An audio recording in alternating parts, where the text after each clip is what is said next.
It is indeed my pleasure to interact with so many faculty members, so many persons in a platform which is offered by my own electrical engineering department and engineering college, to which I belong till 2002.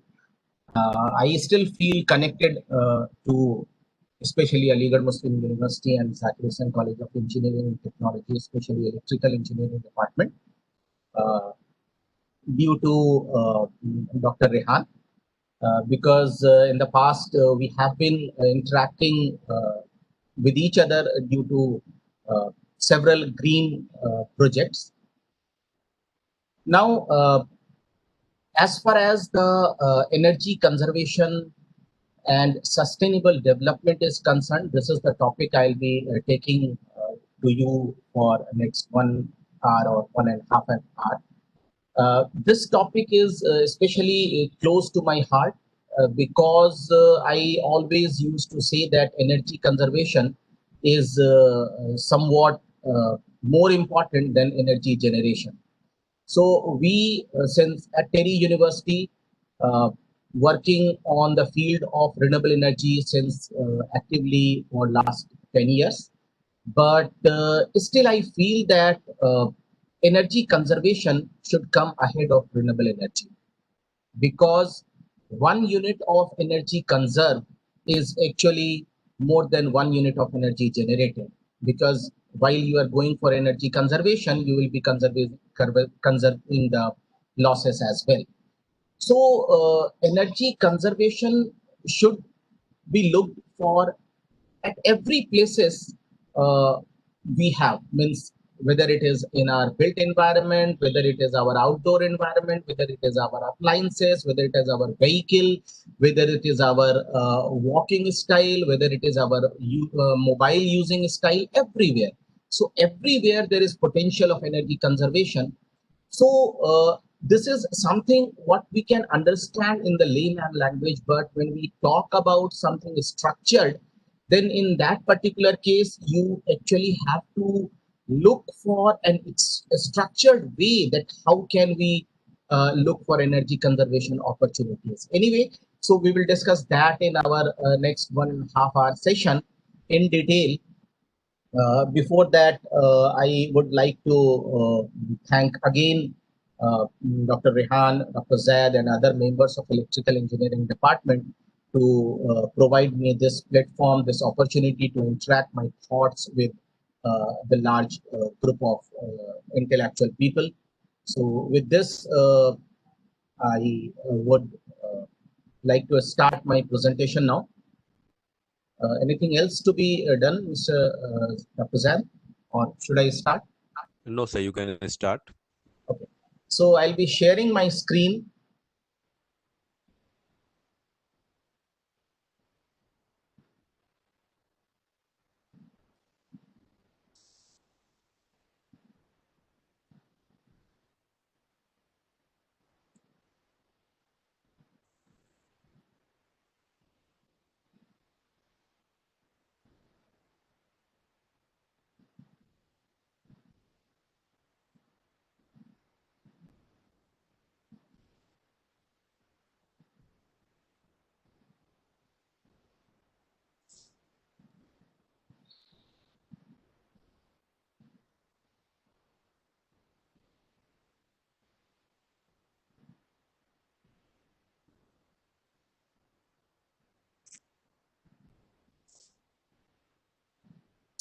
Start discussing about the energy conservation for sustainable development. So there are uh, three sections of my presentation. The first part of my presentation will be focusing on energy conservation basics, then energy conservation opportunities in especially lighting and HVAC systems.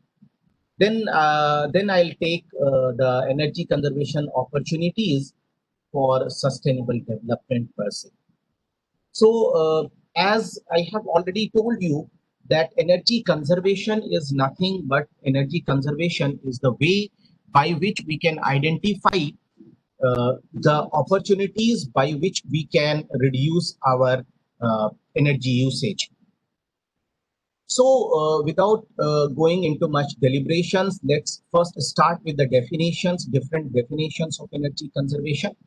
And as far as the different derivations or different definitions of energy conservation is concerned, the first accepted definition of energy conservation says that energy conservation is the effort made to reduce the consumption of energy by using less of an energy service. So I'll explain this, but other definitions are equally important, which says that energy conservation is the decision and practice of using less of energy. Energy conservation obviously reduces the need of energy services, and in a way, it can be used to increase the uh, indoor environment quality, outdoor environment quality, a level of national security, financial security to personal and industries, and also it lowers the energy costs by preventing future resource depletion. So if you just go through all these definitions available at different organizations, you will find that energy conservation is defined under the umbrella where two things go side by side. One thing is related to our behavioral change, and another thing is related to upgradation, technological upgradation. So when we talk about the energy conservation in a built environment, say inside our offices, inside our houses, inside our engineering college or anywhere. So whole energy conservation activity has to be divided into uh, two things. One is behavioral change, that how and till how much we are ready to change our behavior. Now, when we say change our behavior, it is related to, like, when you go out of the room, switch off your light, switch off your air conditioner, switch off fan. So that is behavioral change. But moreover, energy conservation is more related to technological upgradation. That is, whether if I have an existing fan working fine, uh, am I am am I ready to change that with a high efficient fan, that is, say, brushless DC motor fans nowadays available, which is certainly having a high installation cost. So there are two aspects of energy conservation. One is behavioral change that comes into no cost efforts, whether and there is technological upgradation which comes into the investment part. So with this background, we will go to our next slide, that is the objectives of energy conservation. So with the background of the definitions, I have already prepared the objectives. The objectives, you can understand that the energy conservation objectives are reducing the wastage and losses, for improving energy efficiency through technological upgrades and improved operation and maintenance. So this is the first objective, that is technological upgrade and improving the energy efficiency. But the second objective is using energy more efficiently, that is using less energy for that type of service which we are already using by reducing the amount of service used. So you can understand that there are two objectives of energy conservation opportunities, finding energy conservation opportunities in a particular built environment. And these two objectives has to go side by side. These two objectives cannot be implemented, cannot be looked at in isolation. So a few important points related to energy conservation is, because see, there are several firms, there are several organizations who are working in the field of energy conservation and energy efficiency since last 4 decades. So what happens that if you look at those organizations, they sometimes look energy conservation and energy efficiency as a separate entities in the field of energy management. So energy conservation is largely related to reducing the energy through using less of an energy service. So energy conservation differs from the efficient energy use, which refers to using less energy for a constant service or for the same service. So just for an example, that if you are driving less can be an example of energy conservation, because obviously if you drive less, you will conserve some amount of petrol or diesel or whatever fuel you are using. But driving the same amount, that is same distance, same time, but with a higher mileage vehicle is an example of energy efficiency. So this way we can look at energy conservation and energy efficiency as a separate entities, but these two are always interrelated, these two are always correlated. Energy conservation and energy efficiency are both results in reduction techniques, that is energy reduction techniques. So if you want to consolidate your findings, what you can say that even though energy conservation reduces energy services, it can result in increased financial capital, obviously, because your economics will improve. If you conserve something, you will have more potential available with you, so you will conserve your economics, you will have a better financial situation.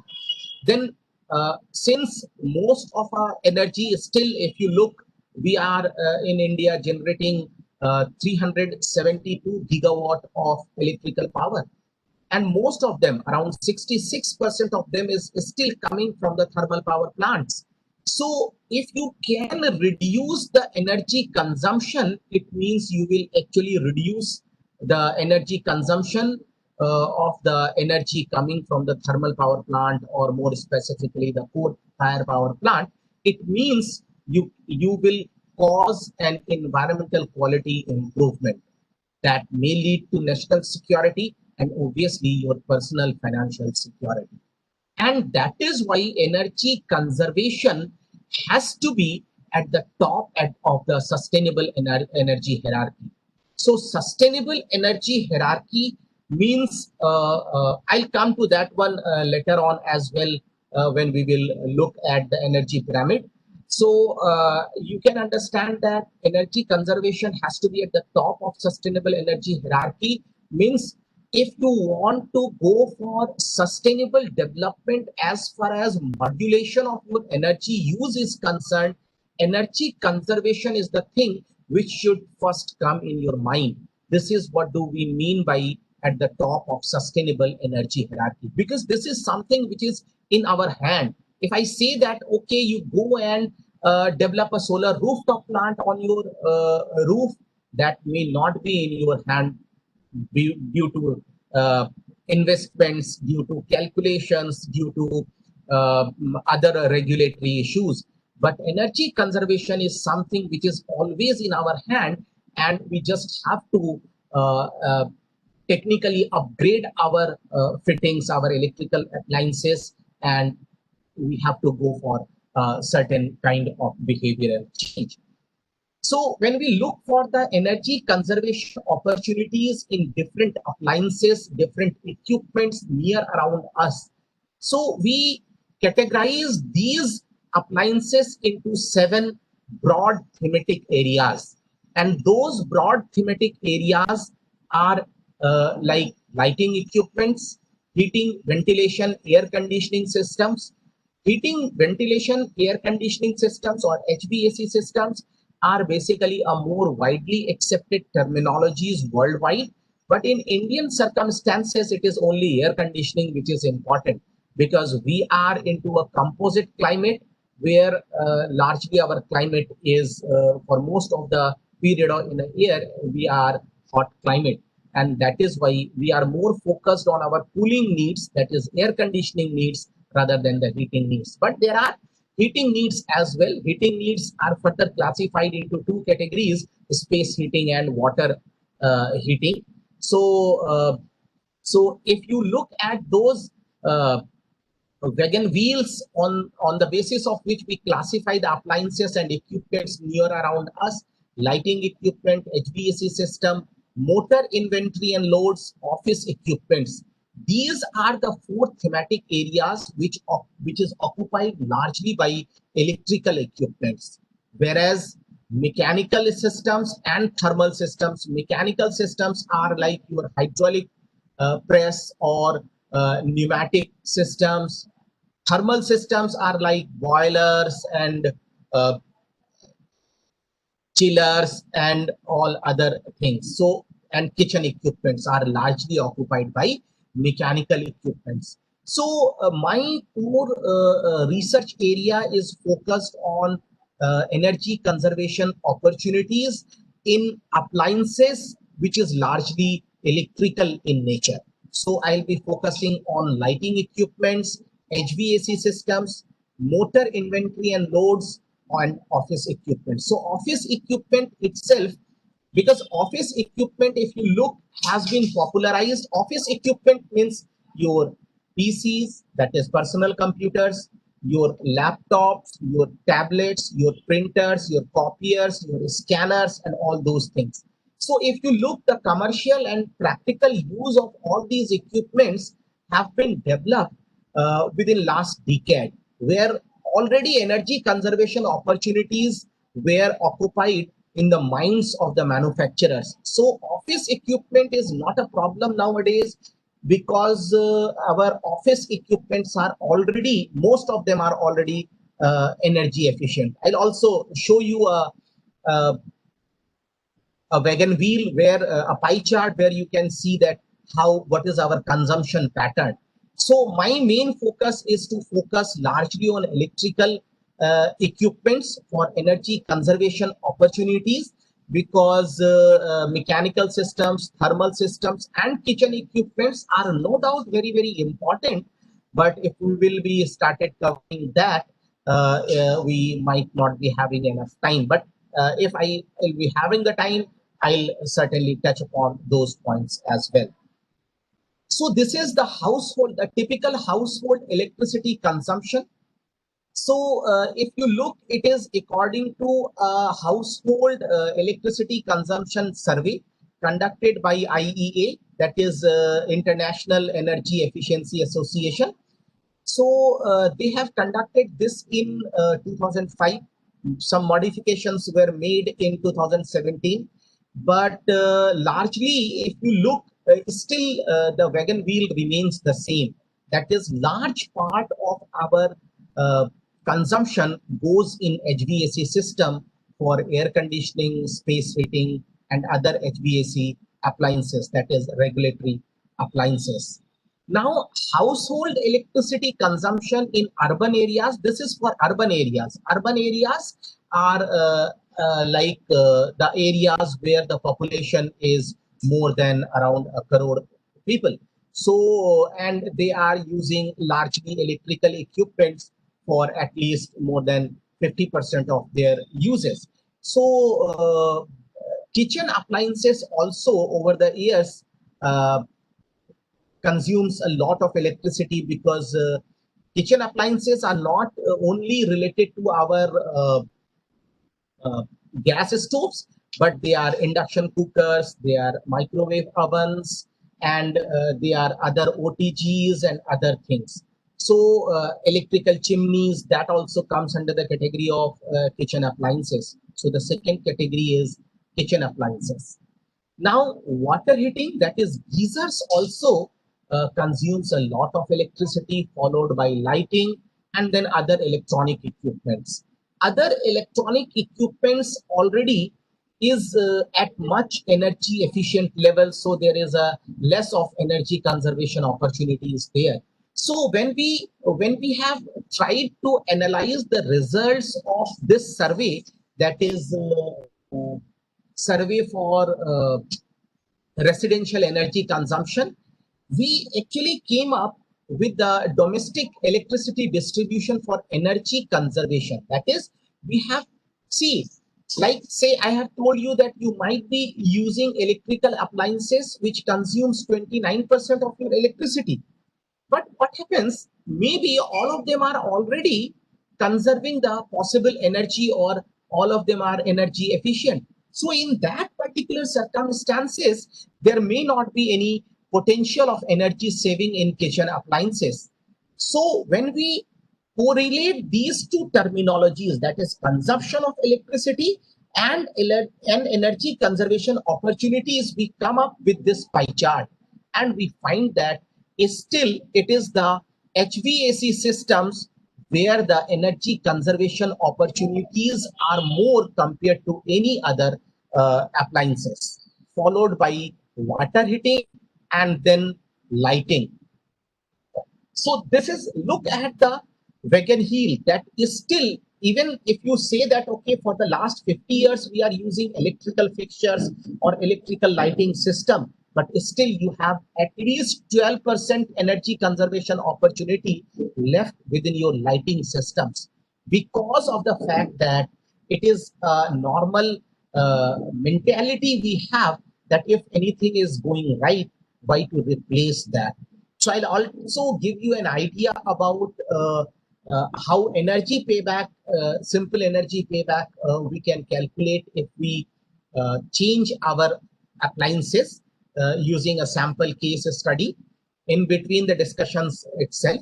But these, that is electronic equipments are like your LED TVs or your Wi-Fi devices, uh, laptops, printers, and cooking equipments like ovens, induction cookers. So these do not much have the energy conservation potential. So we will be, whenever we talk about the energy conservation, what we will be talking about more is our HVAC systems, because it is having the largest potential. Then we will talk about our geysers, then we will talk about our lighting fixtures, and then we will talk about our laundry needs like washing machines and dryers and all others. So if you look at the so if you look at about our energy conservation opportunities in electrical system, this is what I have talked about earlier, that I'll be focusing more on this particular part. It starts with the auditing of existing lighting system. Now, there is a term which I am using here, is called audit.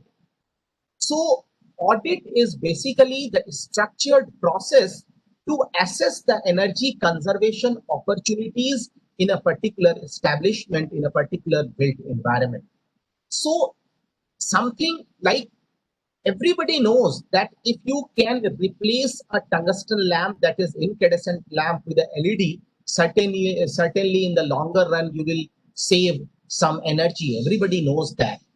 But audit is basically a structured process by which we say that if I replace a 100-watt incandescent lamp with a 21-watt LED on, say, 1 year usage, 10 days it will take to repay the increase in investment. So if you want to quantify your findings, then you have to go for a structured auditing process. And energy auditing is a complete separate procedure. Means at any stage of time, if required, I can provide you a complete insight on energy auditing process itself, because energy auditing is like the structured process by which you can quantify your findings, and you can consolidify and provide advocacy to your findings. That is, anybody can say that, okay, if I can take a CNG car, it will give me more benefit compared to a diesel car. But how to come up to this conclusion? Because that also depends upon how many kilometers in a month, in a day, you are driving your car. Because when you purchase your CNG vehicles, you have to pay extra for that. So energy auditing doesn't talk about anything in air. That is basically an effort to quantify our findings. So energy conservation opportunities in electrical system started with the most popular, most easy appliance, and that is our lighting system. And we will carry an audit to understand what are the potential opportunities in lighting system. Then HVAC systems, that is largely air conditioning system, but heating, ventilation, and air conditioning systems. For that, we need to perform a survey in order to identify that each equipment is performing as expected or not. Then electrical distribution system audit. This is something a new entrant here. We didn't talk about this earlier. But see, electrical distribution system audit is very important, especially in case of a built environment where some constructions do not follow its original layout or original drawing. Like in an engineering college, when it is initially planned, it is planned for say 4 branches. But over the years, you have started MTech programs, you have started PhD programs, and also other branches of engineering. So in that particular case, you have started constructing other things after taking the approval of say architectural department. So you have created new buildings, new infrastructure, but you forget to create new infrastructure for an increased number of faculty.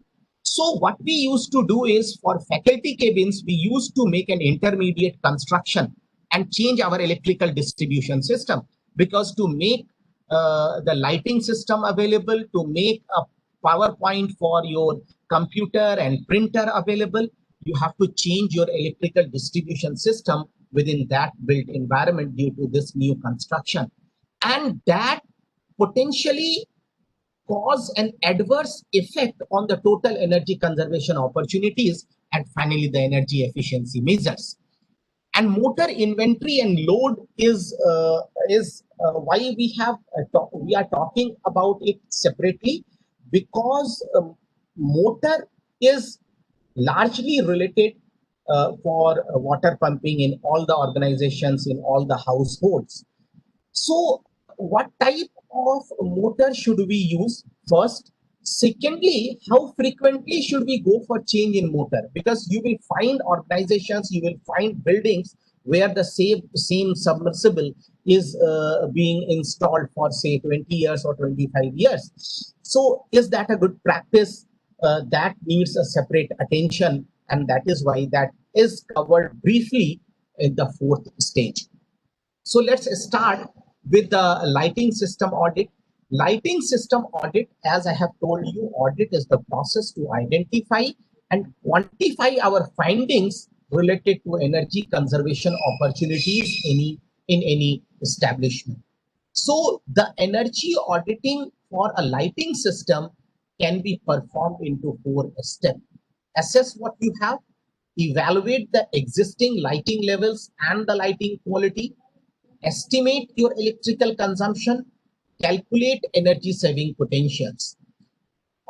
Here, one thing I would like to emphasize, that energy conservation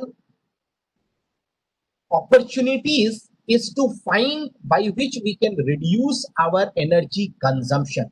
But at the same time, always remember that reducing energy consumption should not compromise with our thermal comfort, visual comfort, and societal comfort.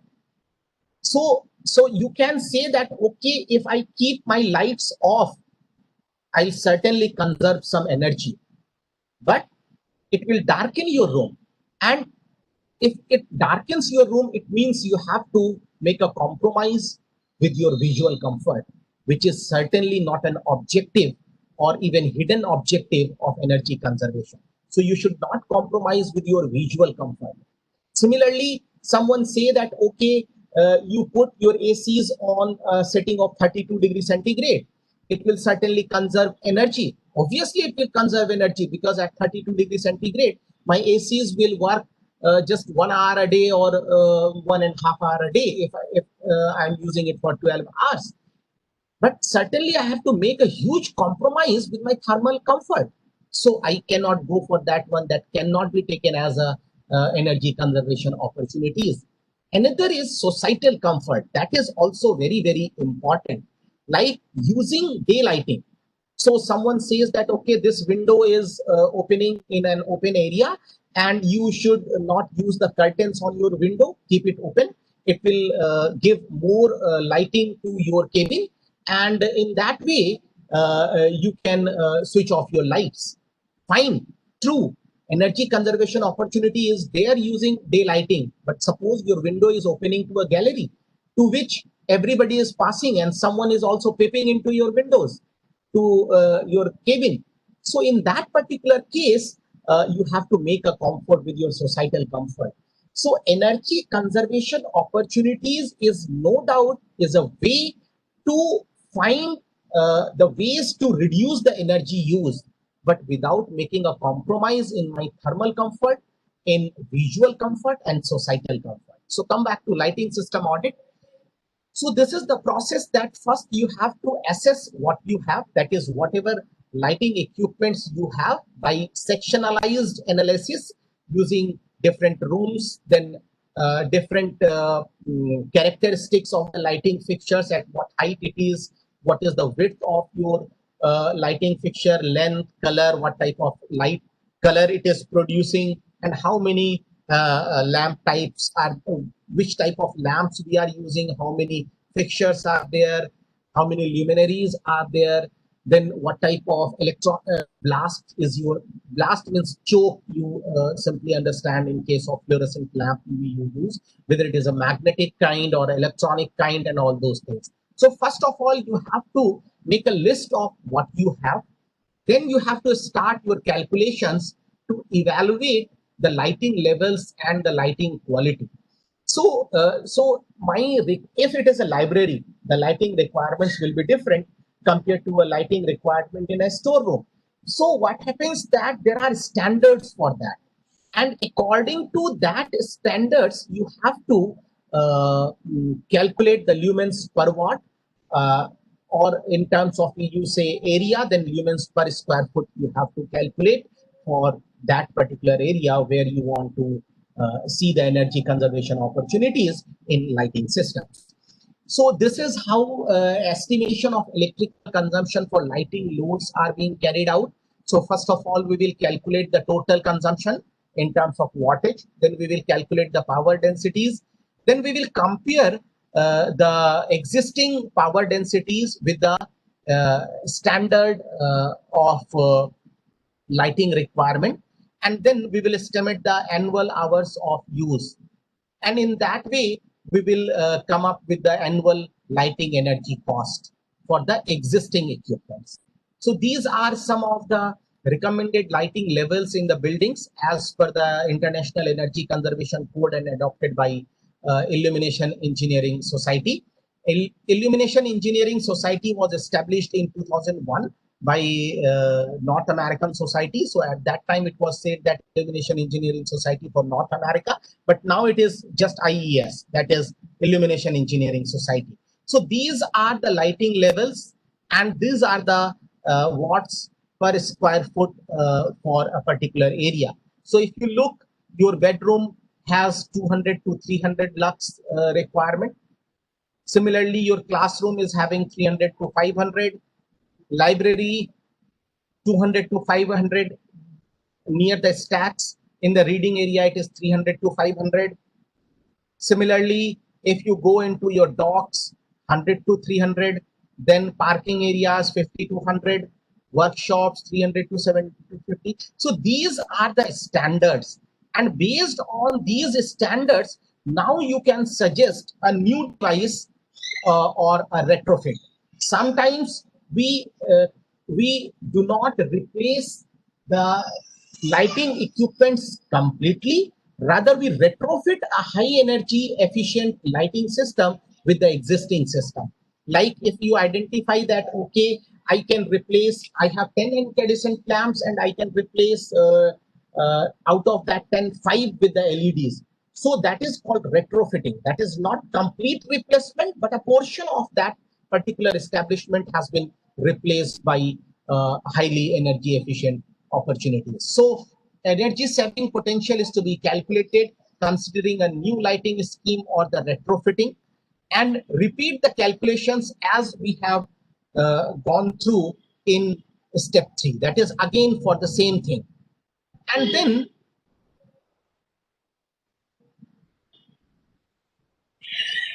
And then for any change in these things, we will determine the new total power consumption for new lighting scheme or the lighting scheme after the retrofit. Then we will determine the change in annual operating hours. If lighting controls are changed, usually that remains same. That is, if you are using your lights 8 hours a day, you will continue to use 8 hours or a day. But if you have an enhanced control mechanism, see, I have put a sensor in the room that if nobody is in the room, my light will automatically be turned off. So what happens that whenever there is no occupants in the room, your light will be automatically turned off. So in that particular case, your change in annual operating hours may be observed. Otherwise, it will remain same. Then we will calculate the saving potentials as the kilowatt without energy efficient lighting and minus kilowatt after the energy efficient lighting, and then we will multiply that by the tariff in order to get the annual saving cost. I'll take one example also when we will discuss the energy efficient lighting slightly with a different perspective. Then HVAC system survey to find the energy conservation opportunities in air conditioning systems. Heating, ventilation, and air conditioning systems, HVAC system is a more common terminology used worldwide, but actually in Indian circumstances, it is air conditioning system what we use in general. So the following types of audits to be performed. First, we have to check the ventilation system. Then we have to check the temperature settings. Then we have to look for the humidity, the presence of humidity, the level of humidity, and then also we can look for energy recovery opportunities within the HVAC system. So quickly, the ventilation audit is all related to measuring the volume of air at the outdoor, which is actually intake of the HVAC system, and record the ventilation from the fan motor nameplate and data. And then we will compare the volume of air intake by that HVAC system with the local code requirements. And then we will check if the measured ventilation rates exceeds the code requirements. So in Indian circumstances, Bureau of Energy Efficiency have all these ratings.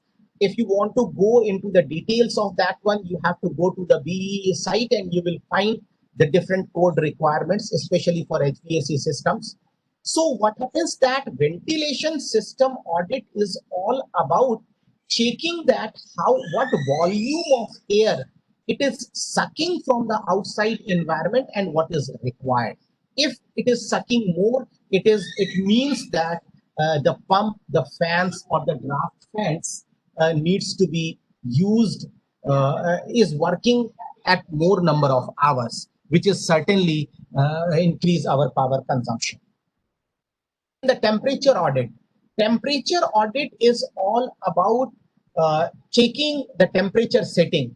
Checking the temperature setting means if an air conditioning is cooling a particular space, particular area, then determining the indoor temperature setting in each season is what is the prime objective of temperature audit. Now, second is we also have to look for the recommended temperature standards, and then if we are exceeding the standard norms in that particular case, we have to change the settings. We should change the settings. So this is temperature audit for HVAC systems, and in that way, some of the recommendation is like turn off the cooling systems operated in summer during the unoccupied hours. So this is something you can also challenge, you can also contest, because you might need to make a compromise with your thermal comfort in that way. But usually what happens that I want that when I come to my office, instead of directly switch on my AC at say 16 degrees centigrade or 17 degree centigrade temperature setting.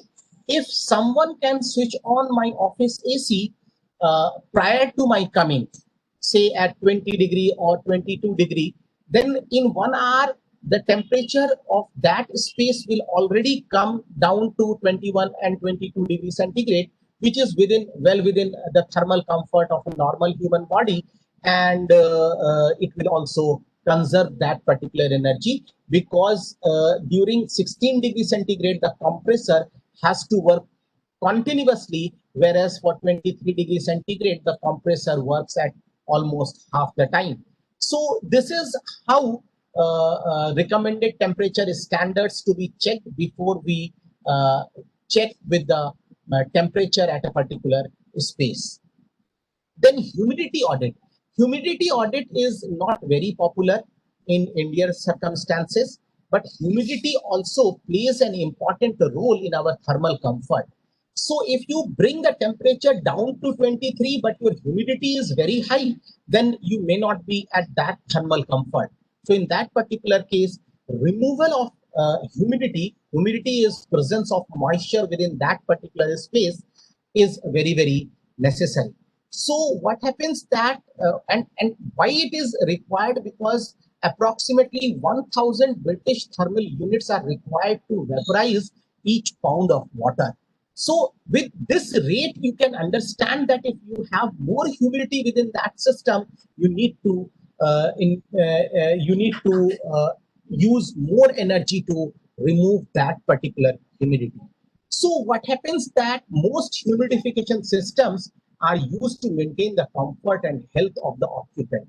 So this is the second thing, is that if your space is occupied with high moisture content, then fungi, then algae, and other microbacterial organisms development possibility will be more. So what happens that since worldwide there are no specific standards of humidity available with us, so what we do is, it is suggested that 20 relative humidity be maintained in all spaces occupied more than 4 hours per day. 20 is the relative humidity. Humidity is basically, there is no direct measurement of humidity. Rather, we measure the humidity with in terms of relative parameters. So 20 relative humidity, and now if suppose we need to lower down this, we will do that in 5 increments until we reach to a appropriate level where we do not have to make a compromise largely with my thermal comfort. Now, energy recovery system, because everyone knows that in air conditioning system, from the back side or from the outer outer unit of your HVAC system, there is a huge heat exiting, or there is a dissipating heat from its backside or from the external unit of split window. So we can look for opportunities of energy recovery from that uh, uh, extracted heat. So what happens to recover heat from the exhausts? Several devices can be used, including the heat wheel or air-to-air heat exchanger, heat pipes, and all those things.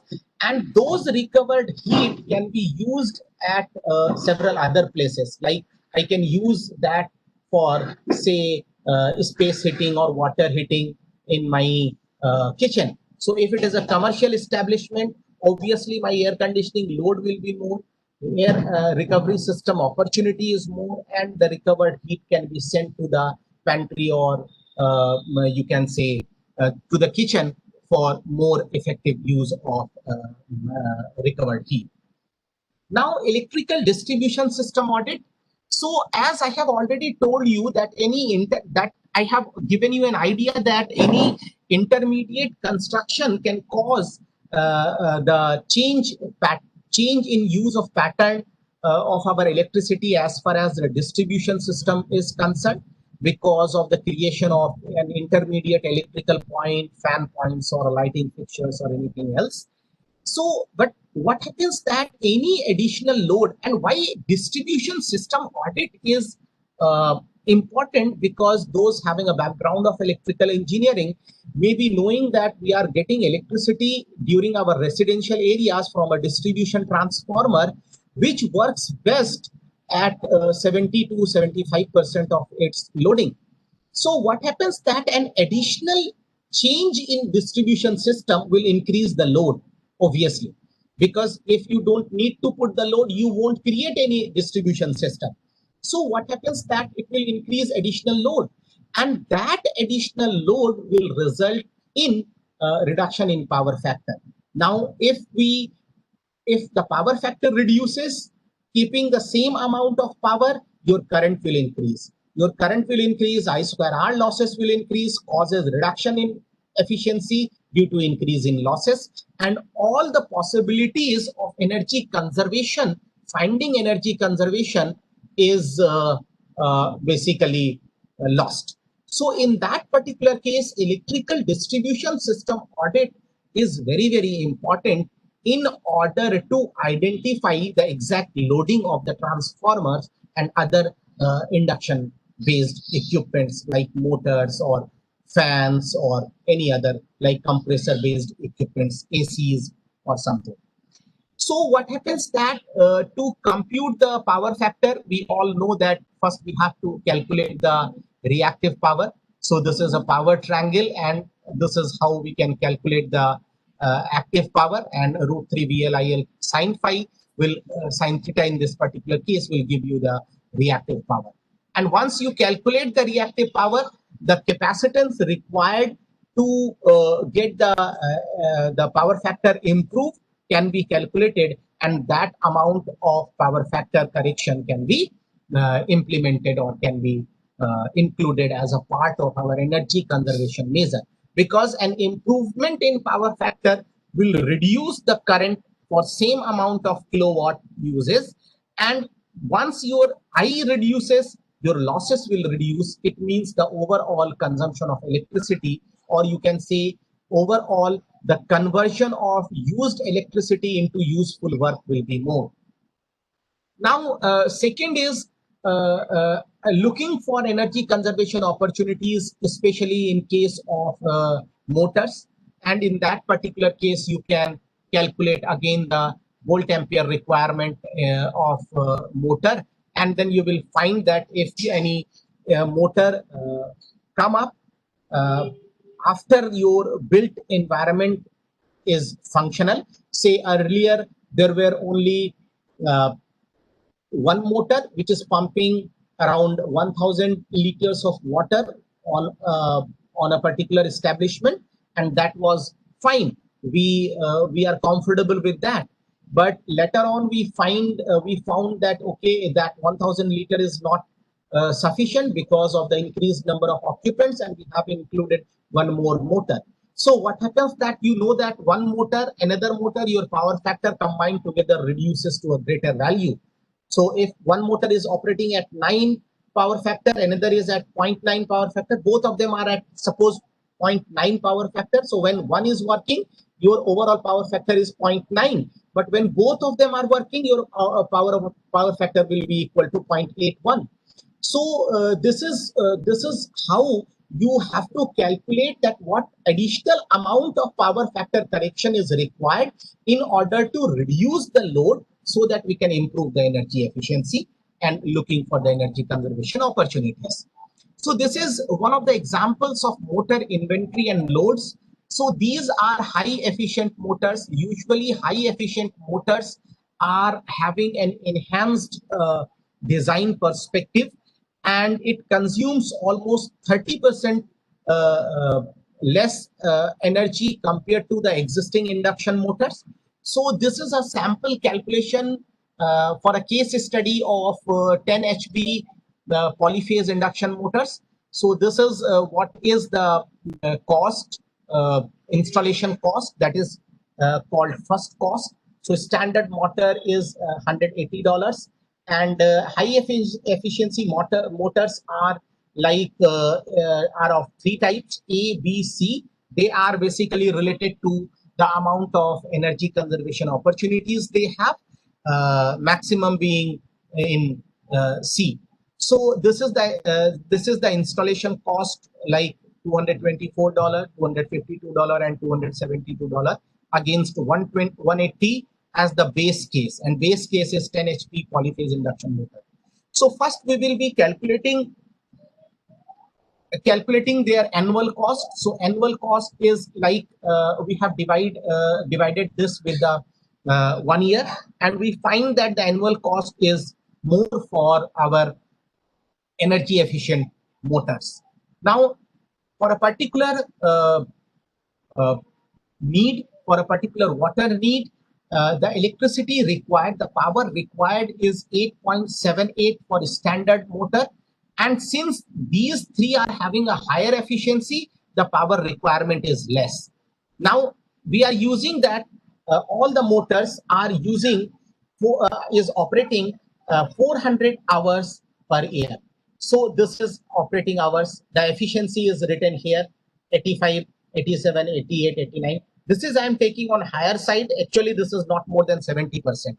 So if you make the kilowatt hour and multiply that by the tariff, then you will the tariff. This is the kilowatt hour per year. So kilowatt hour per year is based on the tariff we have. So this is the annual use, and based on this annual use, and this is the tariff we are taking, 6 cents per kilowatt hour. So if you finally look at this one, the total annual cost is $2,130 for standard motor, and for high efficient motors it is this one. But if you look, there are payback, because on 0.71, that is 0.71 is around 8 months. So in 8 months, whatever extra investment you require, that will come back. And after that, use of energy efficient motors as a motor inventory will give you additional advantage. 0.86 years is around 9 months or 10 months. So within 10 months, this recovers your additional investment. Similarly, around after 1 year, this recovers its additional investment. So in this way, what happens that if you go for highly efficient motor inventory, initially you have to invest more, no doubt, but in the longer run, for 1 year of operation, you have a payback period, and after that you will continue to use the high efficiency, so your electricity bill will further be reduced in further years. Now, all energy conservation opportunities, all energy conservation measures in any establishment is categorized into 3 categories. And these categories are low cost, high return, medium cost, medium return, high cost, high return. So you can always understand that the basic objective of energy conservation measures, implementing in energy conservation measures in any establishment, is to get the high return. Not instantaneously or not on a real time basis, but maybe on a longer run, but we need a high return. So if we can get the high return for low cost investment, this is the first category. If we can get the high return for a medium cost investment, or if we can get the high return for a high cost investment. So there are 3 categories of energy conservation measures, and obviously most popular should be the no cost and high return categories, which is technically we cannot categorize here because that do not require any kind of investment, and that is largely related to behavioral change. So when we look for energy conservation opportunities in the practical equipments, you will find, I'll show you some of the slides based on that. You will find that I have first categorized the behavioral change, then medium cost, medium return, and the high cost, high return, where the investment is more than around 5 times the existing fixture, sometimes is totally not recommended. Like suppose you already have a HVAC system for which you have invested say crores of rupees, say 2 crores of rupees. Then someone says that, okay, if you can replace the entire HVAC system with a new system, that will cost you around 10 crore rupees, but it will give you a recovery within 5 years. Everybody will say that, okay, we will not go for that one because of its high initial investment. So what happens that this high cost, high return is most discouraging energy conservation measure. And if we look at the options, the low cost, high return projects always receive priority. Other projects have, that is medium cost, high return, and high cost, high return projects have to be analyzed, engineered, and budgeted for implementation in a phased manner. So, like I have given you an example of replacing the existing HVAC system.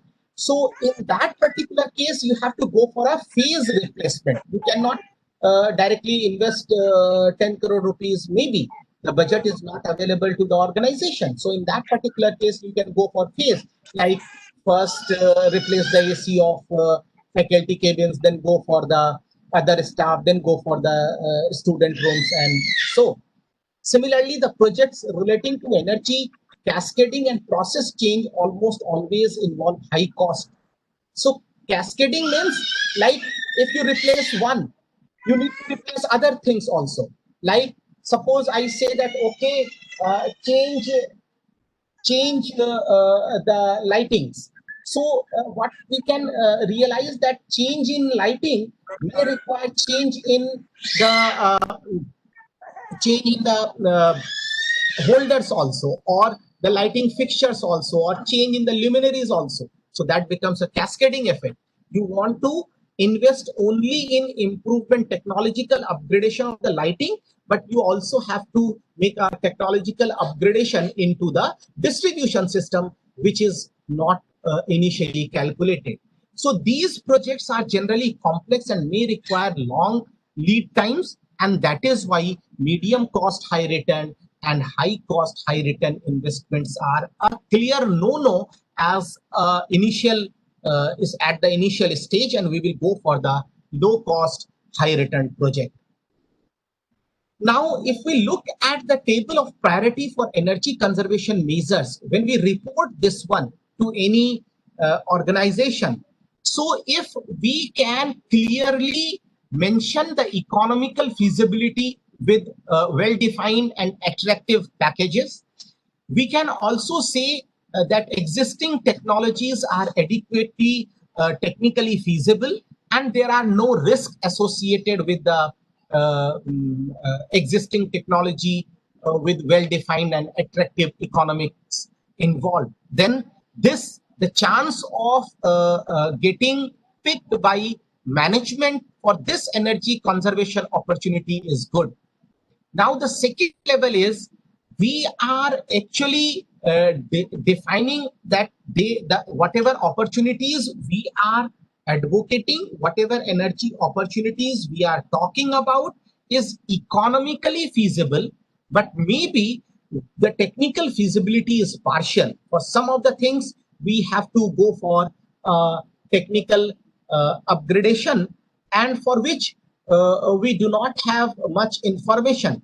Like, suppose I say that, okay, if you change the existing blast chokes in tube lights or fluorescent lamps with the electronic choke, then we can improve its energy efficiency. But at the same time, I forgot to say that if you change electronic blast, you don't need the starters. You people might be knowing about the starters for breaking the circuits in inductive chokes we use. So we don't need that in electronic chokes. So what happens that gives the second priority, and that goes into a maybe category, because in that particular case there is a financial risk, because I have not reported one of the important parameters of that.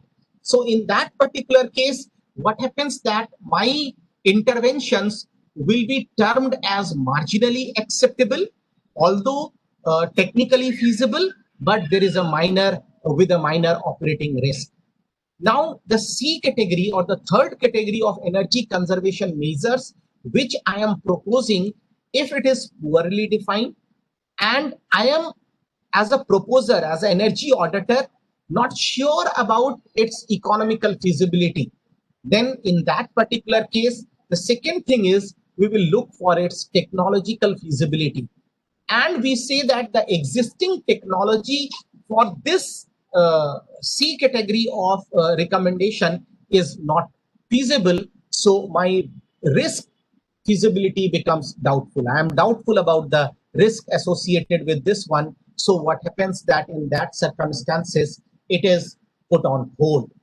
Now, if the recommendations do not have a clear, attractive economical feasibility in terms of payback period, and we do not have idea about the technological changes, uh, so we are not sure about the technical feasibility, then we cannot sure about the risk feasibility as well. So these type of measurements, these type of energy conservation measures are clearly rejected by the measurement. So whenever you make an audit, whenever you look for the energy conservation opportunities or energy efficiency improvement opportunities, then you should actually make a background study so that you can well define economic feasibility potentials with attractive features. Also, you should give complete information about the technical feasibility with all the possible risk assessment. Better if you can consolidify how to address those risks as well. So we immediately from this to this to this, you will move your findings to this particular category, which will be clearly acceptable to the management for implementing the energy conservation measures. So typical energy conservation measures, this is what I was talking about in some of the appliances. So for lighting, if you look, I have classified into three categories. No cost measures. No cost measure is largely related to behavioral change. Low cost measure is like low investment. High cost measure is like a slightly higher investment.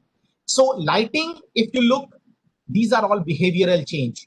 Switch off the lights in unoccupied areas, keep light fittings and diffusers. Diffusers are like some luminaries put on the LEDs or the bulbs so that there is no light emitting from its surface towards the outside world, and every light is going in downward direction.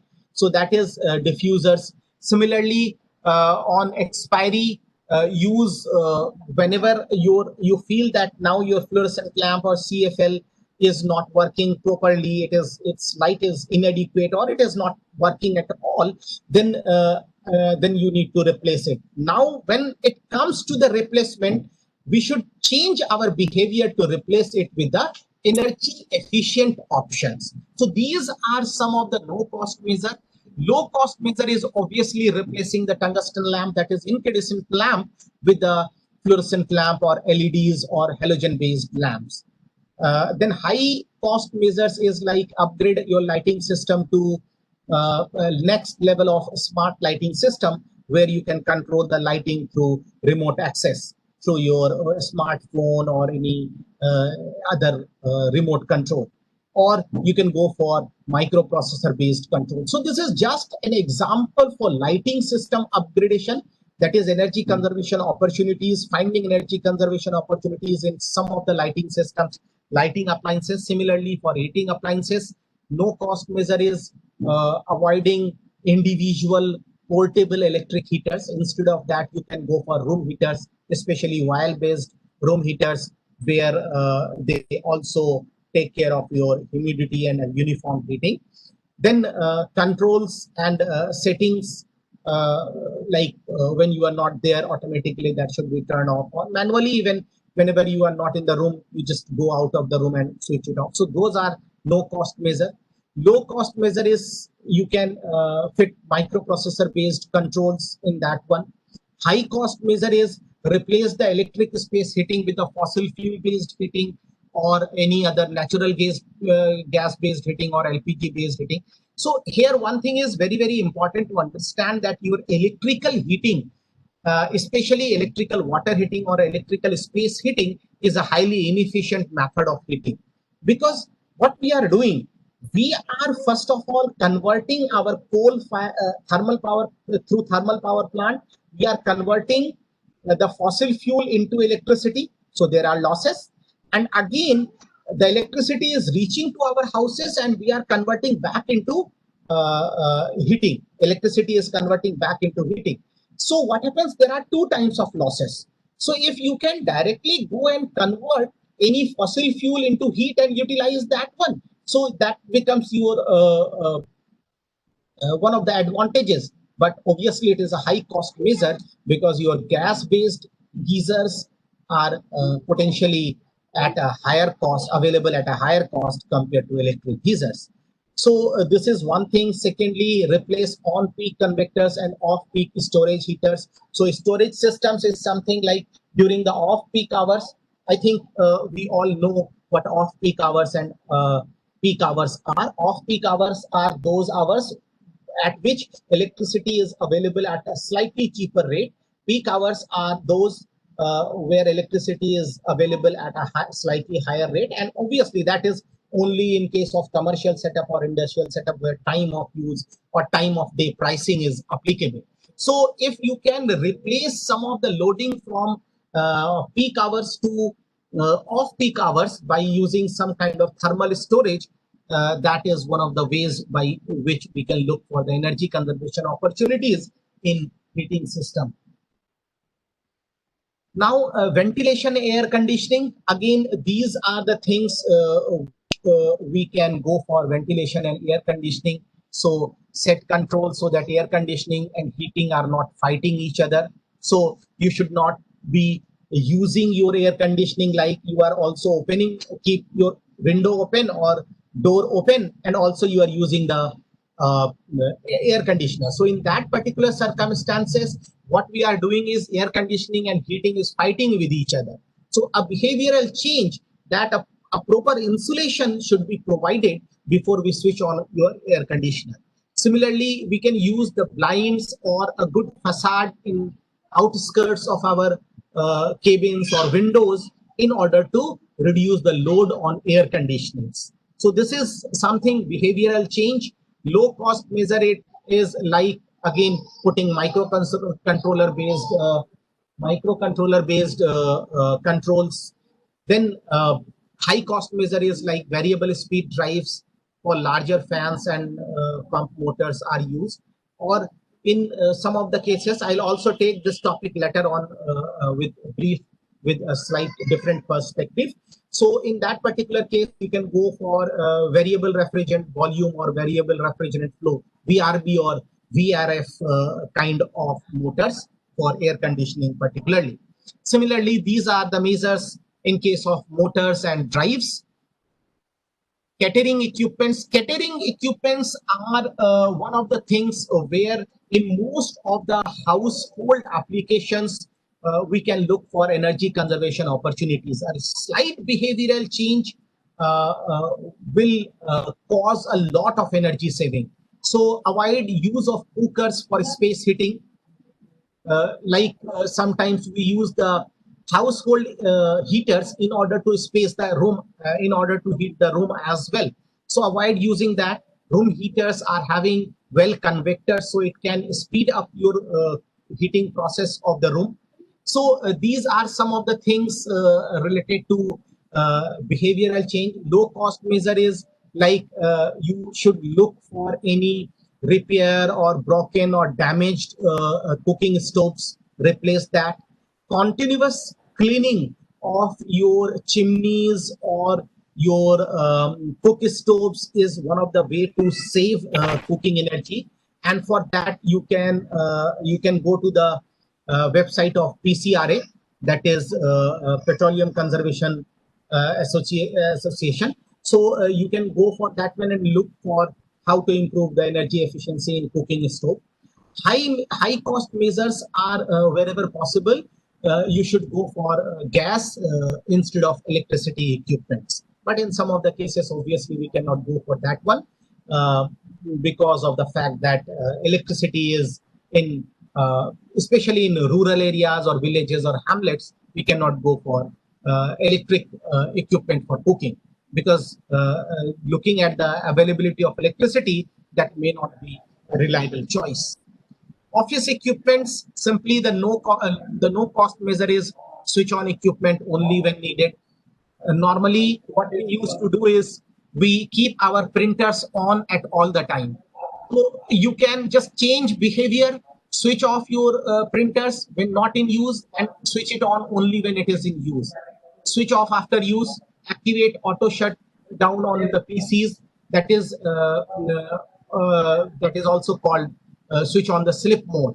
That is, whenever you are not using your EPC for more than 15 minutes, it will automatically go on switch off your monitor and all those.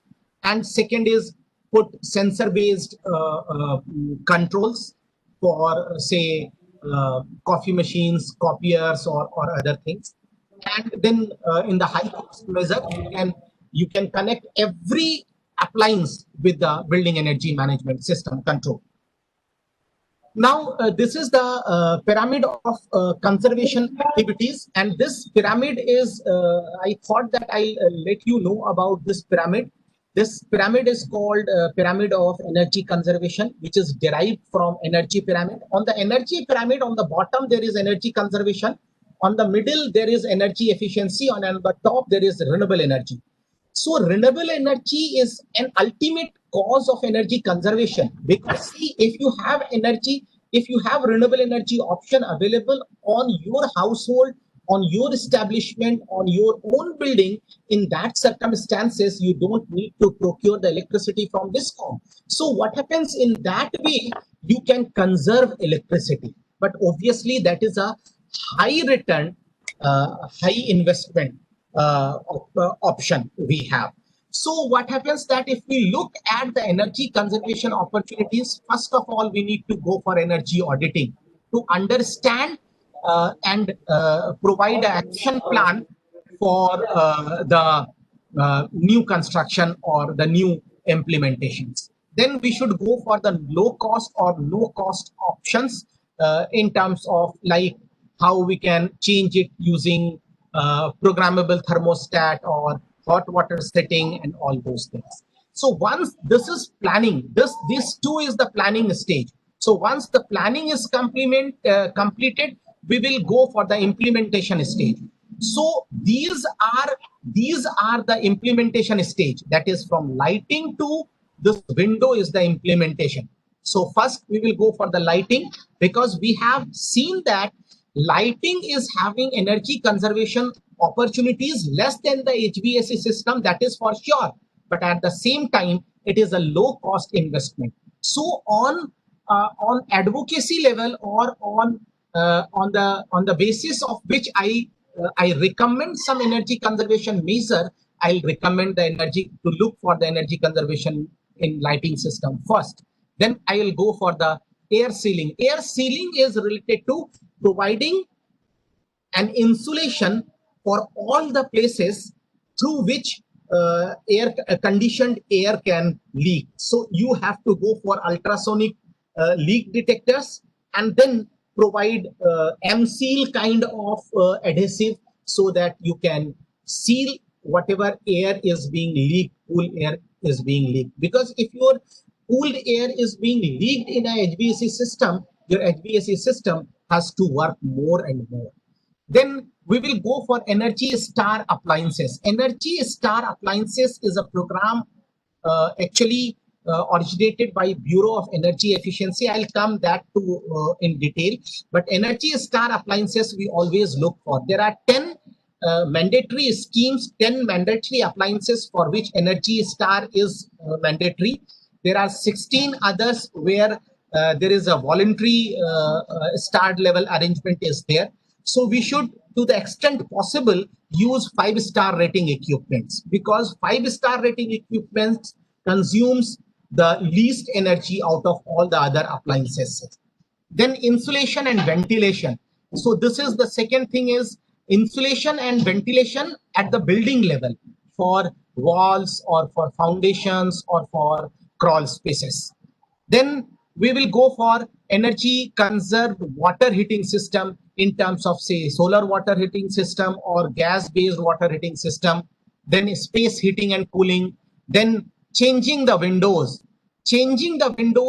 with the films or with double glaze films or reflectors on the inside so that we can reflect all the heating from the outside of a window. This is one thing. And finally, you can have a solar rooftop system at your building. So now, since this whole session is like we are looking at energy conservation opportunities for sustainable development with special emphasis on energy efficient lighting and energy efficient HVAC system. So I thought that, okay, let's go through some important points related to energy efficient lighting, but very, very important. And those important points are like an energy efficient product actually consumes less energy to perform the same function compared to the same old product. So energy efficiency in lighting sector gives the required level of illumination with the change in design while consuming a less energy. So this is what we call energy efficient lighting, that energy consumption reduces without making a compromise in our visual comfort. Then energy efficient lighting involves in replacement. Replacement is also called relamping of traditional lamps, such as your incandescent lamp or fluorescent lamp replaced with LEDs.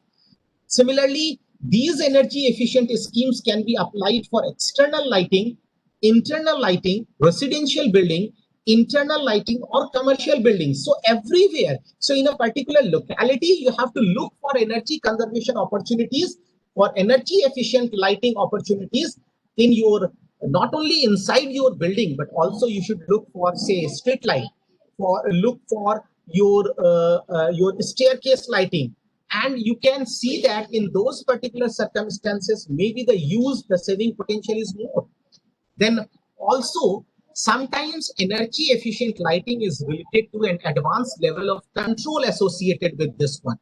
So like street lighting, without changing the lights, you can or we can actually save or conserve electricity if we go for advanced level of control, like LDR based control, light dependent resistor based control, that whenever the daylight falls on that one, your street light is automatically turned off. And in the evening, when your light level or lux level falls a particular level, your light is automatically on. So what happens? We are not replacing the lighting fixture, but we are connecting an advanced level of lighting equipment. So this is about the energy efficient lighting. So this is something you can look at the options we have, like 100-watt incandescent lamp is equivalent to 20-watt LED as far as different losses and energy uses are concerned. Here the losses are more, here the losses are very, very small, and all of them are giving us 1600 lumens.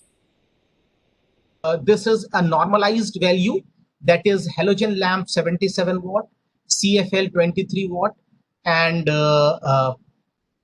LED 20 watt, equivalent to incandescent lamp of 100 watt.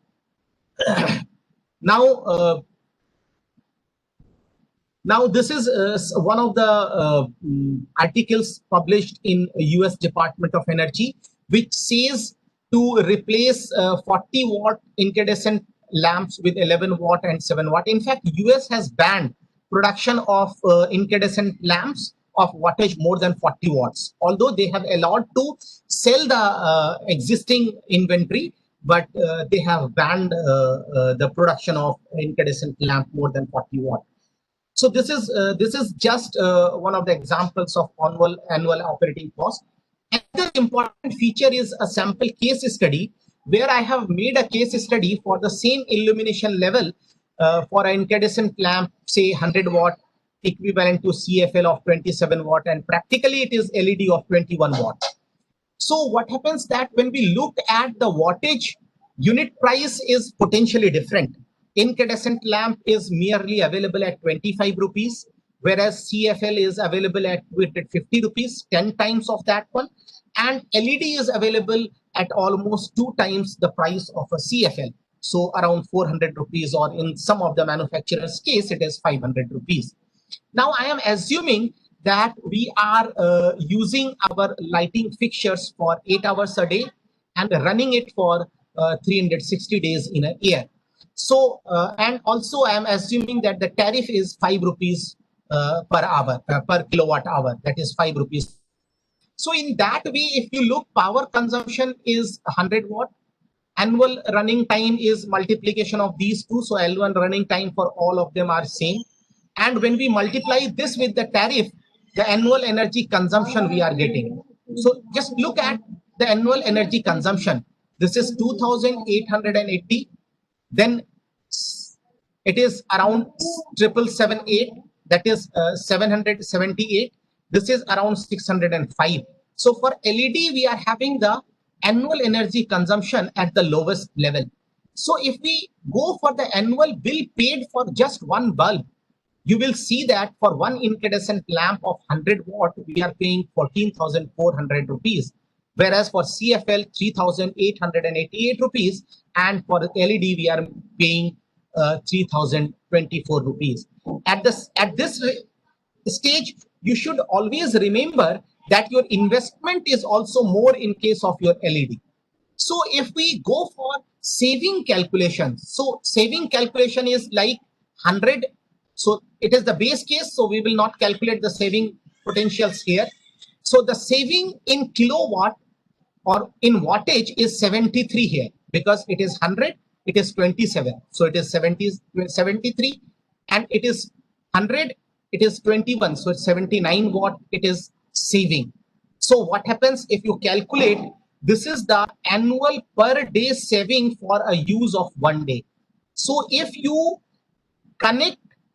replace 100 watt incandescent lamp with a CFL of 27 watt and LED of 21 watt, which is having same illumination level, then 8.6 day it will take for recovering the increase in installation price. Similarly, we will take around 13 days to recover the price, additional price required for LED compared to the incandescent lamp.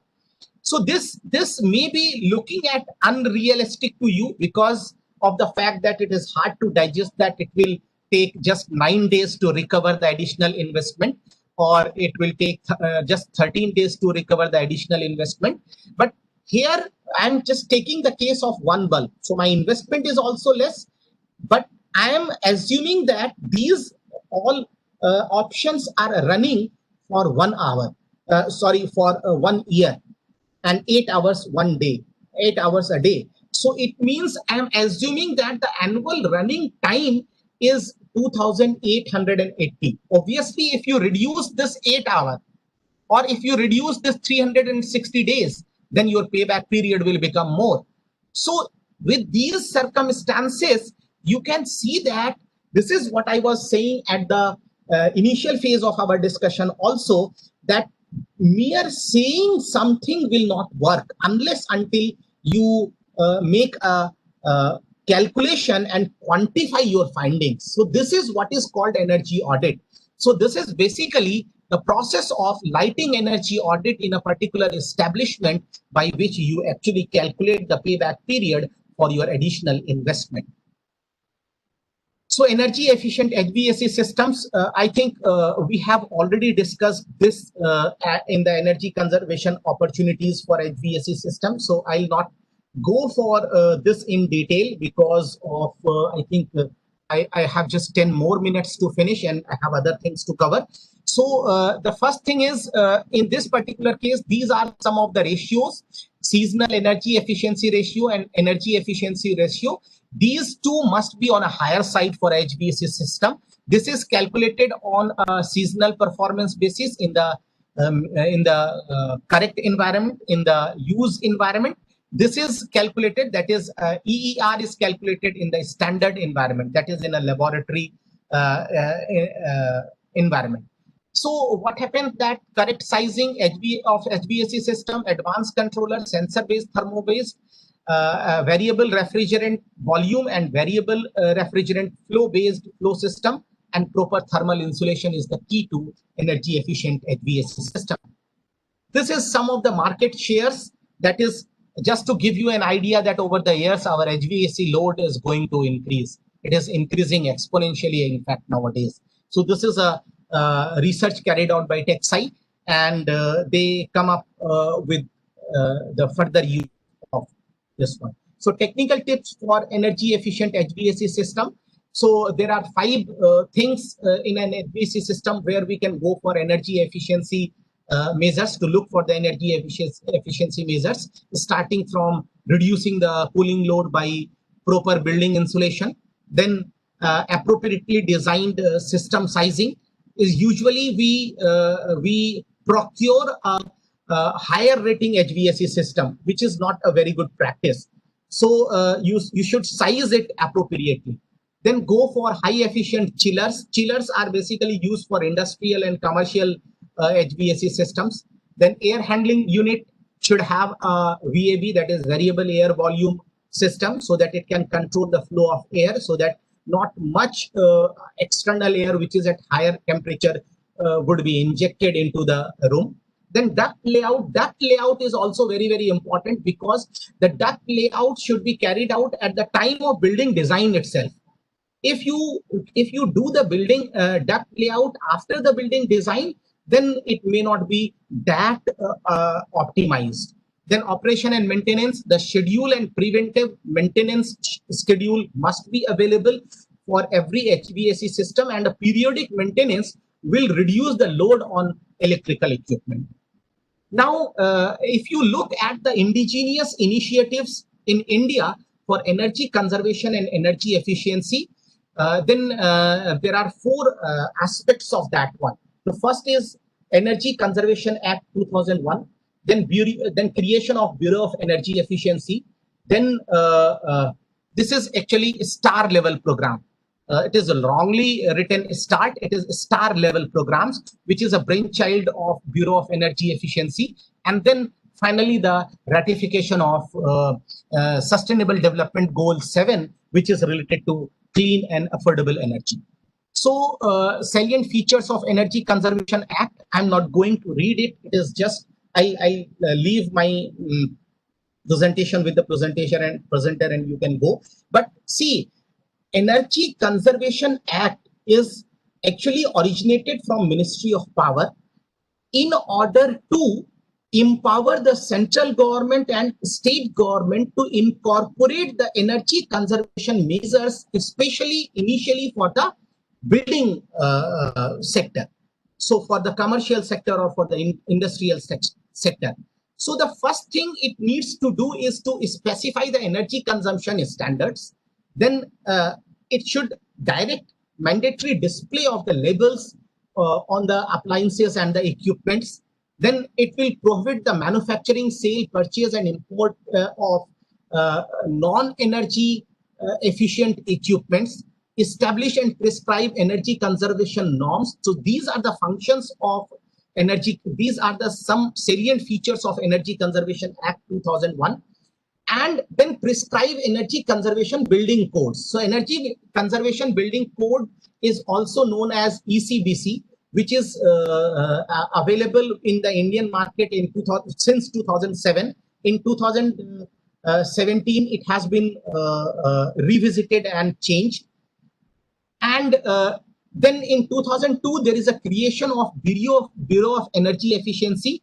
The sole focus of Bureau of Energy Efficiency is to look for energy conservation in opportunities. So the primary objective of BE is to reduce the energy intensity in the Indian economy through adoption of result-oriented approaches through in the appliances and the equipments. So these are some of the things like creating a leadership through capacity building program, coordinating the policies and programs on efficient use of energy, establishing systems and procedure for monitoring, measurement, and verify the energy efficiency use. Then to leverage the multilateral and bilateral and private sector contributions into the energy efficiency sector, demonstrating the energy efficiency mechanism through PPP model, and finally to plan, manage, implement the energy conservation programs as indicated in Energy Conservation Act.